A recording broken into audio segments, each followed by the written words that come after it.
सबसे बड़े मुजरिम तो इक़्तिदार में बैठे दिल्ली में वो लोग हैं जो फैसला लेते हैं, जो पुरअमन लोगों की पुरअमन बातों को सुनते नहीं है। अब इनकी जायज़ डिमांड को या इनकी जायज़ स्ट्रगल को बदनाम किया जा रहा है, एंटी नेशनल बता के या चाइनीज़ एजेंट बता के या ISI का एजेंट बता के। जो पावर में लोग हैं, दिल्ली में लोग हैं, वो लोगों की एस्पिरेशंस को अहमियत नहीं देते, उसको इम्पोर्टेंस नहीं देते, वैल्यू नहीं देते।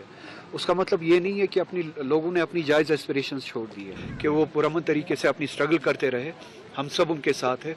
अगर वो चाहते हैं कि उनकी डिमांड ये हो कि वो जम्मू कश्मीर के साथ मुंसलिक हो, हम उनके साथ हैं। पहली बात तो ये कि 2019 में जो धोखे दिए गए थे कुछ तबकों को, और जिस धोखे में ला के कुछ तबकों को ये गुमान हुआ था कि 2019 5 अगस्त के फैसले शायद उनके हक़ में है, आज उन पे भी हकीकत वाज़ेह हो चुकी है कि 5 अगस्त 2019 के जो फैसले थे न सिर्फ कश्मीरी लोगों के ख़िलाफ़ थे, वो पूरे जम्मू कश्मीर अवाम के ख़िलाफ़ थे। उसमें चाहे लद्दाख से वाबस्ता लोग हो, जम्मू से वाबस्ता लोग हो या कश्मीर से वाबस्ता लोग हो। 2019 के फैसलों ने हमसे हमारे इख्तियारात छीने, हमसे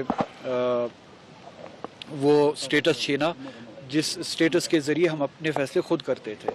दूसरी बात ये कि जिस तरह से लद्दाख के लोगों ने, जब हम लद्दाख की बात करते हैं उसमें करगिल भी है, लेह भी है, लोगों ने ये डिमांड की थी कि या तो हमें जम्मू कश्मीर के रियासत के साथ वापस मुंसलिक किया जाए, या तो सिक्स शेड्यूल जो है उसमें हमें शामिल किया जाए और हमें भी स्टेटहुड दिया जाए सिक्स शेड्यूल के साथ साथ।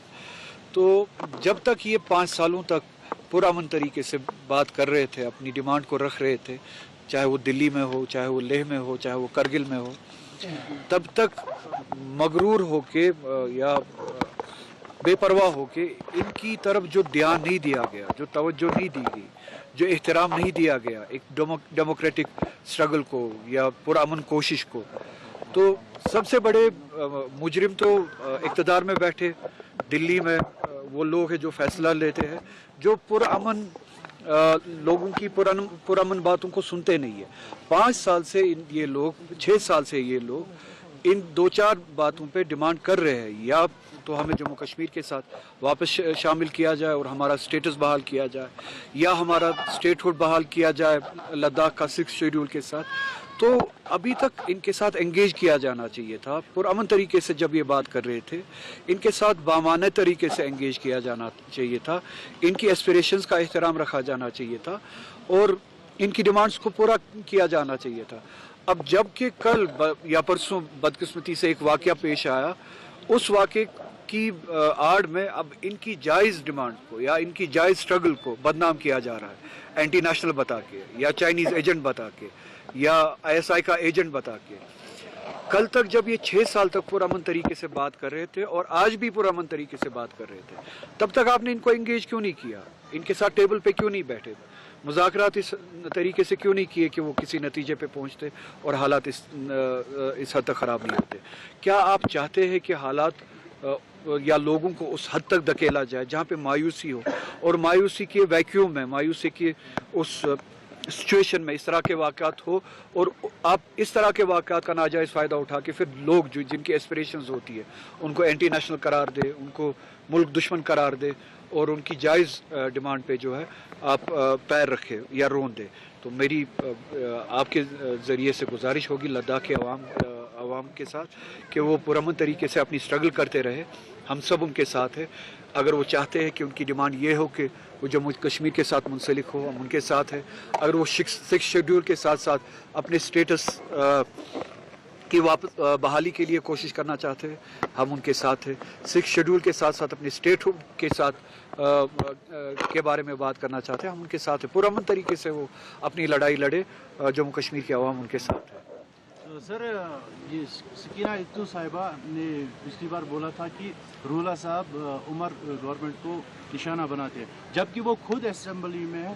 तो तो ये पार्लियामेंट में है, वहाँ पर तो वो कोई बात नहीं करता। वो सबके सामने इस पार्लियामेंट में क्या बातें होती है क्या बातें नहीं होती, वो सबके सामने, इन बातों का जवाब मुझे देने की ज़रूरत नहीं है। आपको लगता है रूला साहब जो लद्दाख में हालत बनी, लद्दाख में स्टेटहुड को लेकर मांग की जा रही थी, इधर जम्मू कश्मीर में भी स्टेटहुड को लेकर लगातार आप मांग कर रहे हो, क्या लद्दाख में जो कुछ हुआ उसके असरात जम्मू कश्मीर में पड़ सकते हैं, और क्या जम्मू कश्मीर में अब स्टेटहुड की मांग को छोड़ा जा सकता है? न सिर्फ स्टेटहुड बल्कि हमारा स्टेटस जो था 370 के ज़रिए जो हमारी प्रोटेक्शंस थी आईन में, वो कल उसकी डिमांड कल भी ज़िंदा थी, आज भी ज़िंदा है। कभी आप लोगों में वो मायूसी देखते, वो इस वजह से है कि जो पावर में लोग हैं, दिल्ली में लोग हैं, वो लोगों की एस्पिरेशंस को अहमियत नहीं देते, उसको इम्पोर्टेंस नहीं देते, वैल्यू नहीं देते।